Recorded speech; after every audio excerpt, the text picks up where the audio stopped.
My name is Lolita.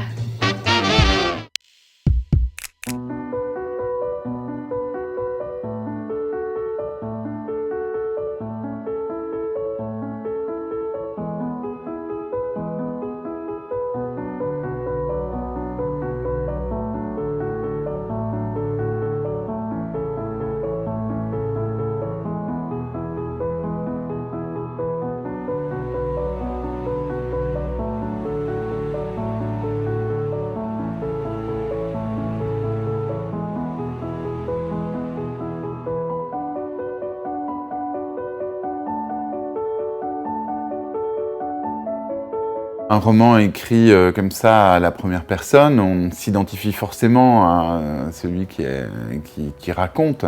C'est un peu comme les romans noirs ou les romans de serial killer où on est dans la tête d'un tueur et on se dit bon bah il faut qu'il arrive à tuer. Et puis en même temps on se dit non, c'est horrible.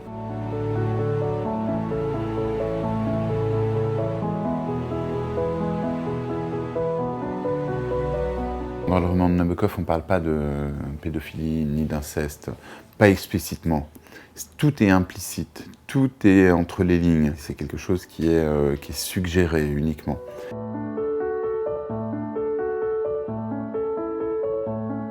Nabokov fait tout pour qu'on comprenne que c'est le regard d'Humbert qui sexualise cette petite fille Lolita. Mais il sait clairement que c'est pas elle qui est sexuée. C'est le regard d'Humbert qui aime ce qu'il appelle les nymphes, les nymphètes. Eh bien, Lolita n'est pas une jeune fille perverse.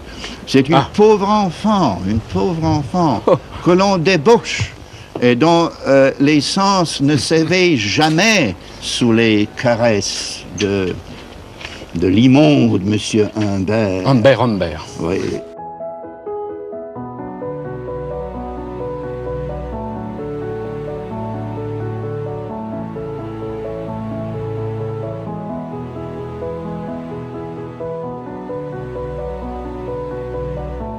L'ambiguïté d'une Lolita guicheuse, d'une Lolita séductrice et manipulatrice, elle vient beaucoup plus du film de Stanley Kubrick.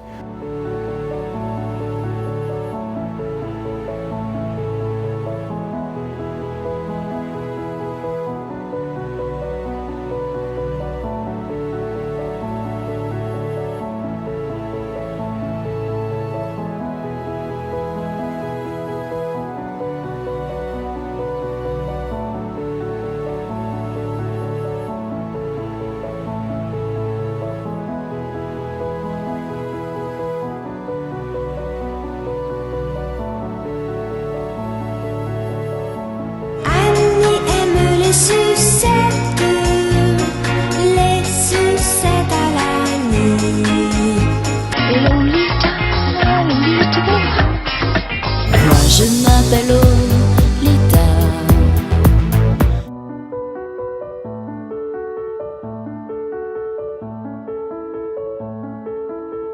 C'est devenu, oui, une icône, un archétype, mais je pense que tout ça, c'est peut-être un peu fini, oui.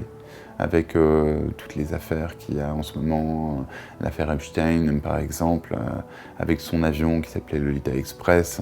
Bon voilà, c'est peut-être un peu fini pour quelque temps au moins. Le monde est en train de changer parce qu'on est en train de se rendre compte des dégâts que les adultes font sur les enfants.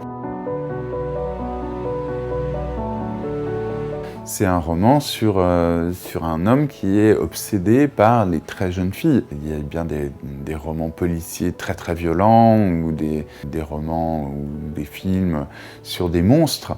A priori, je vois pas où est le problème non plus, quoi. Si c'est de l'art, je pense qu'il faut laisser à l'artiste le droit de faire ce qu'il veut.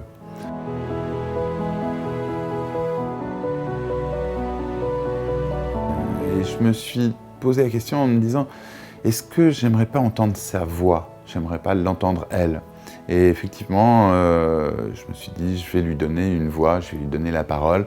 J'aimerais bien savoir ce qu'elle pense de ce qui lui arrive.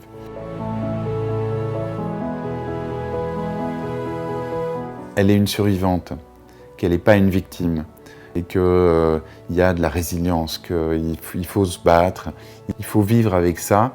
Quand on a été abusé, il faut chérir l'enfant qu'on était et non pas le rejeter. Il faut